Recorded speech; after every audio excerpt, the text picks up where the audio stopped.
आफ्नै बारीको लसुन हो पास्ता बनाउँदैछ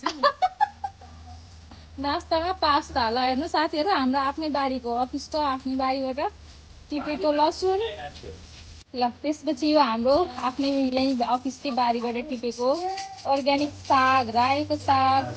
यो चाहिँ हाम्रो अफिसको किचन हामी अब पास्ता बनाउन लाग्दैछौँ हाम्रो किचन यस्तो छ अब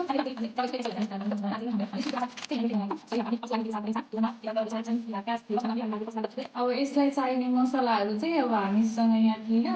यहाँ हामी काटेरमा सर्वस हुन्छ सर्कुको ठाउँबाट यो चाहिँ लिएर आएको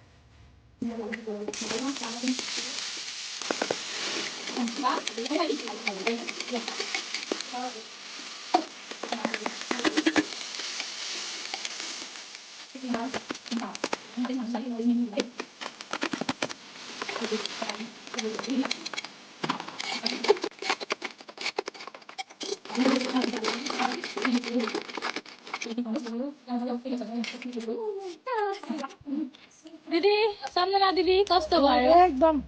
टेस्टी छ एकदमै फ्यान्टास्टिक सुनिसा कस्तो भयो गुड ल ठिक छ सङ्गीता दिदी कस्तो भयो लु भनिहाल कस्तो भयो ल आज पनि हाम्रो बनाउने सुशीला देवको गानै हो सुशीलालाई धेरै धेरै धन्यवाद ल यमी साथीहरू सँगै छ हामी कपाललाई इग्नोर गर्नु होला है साथीहरू सुशीला कस्तो भयो मिठो कस्तो भयो भनिहाल्नु एकदम राम्रो छ ल धन्यवाद उसलाई श्रेय जान्छ सुशीलालाई ह्याप्पी मुडमा खाजा खाएर सबैजना ह्याप्पी मुडमा ह्याप्पी मुडमा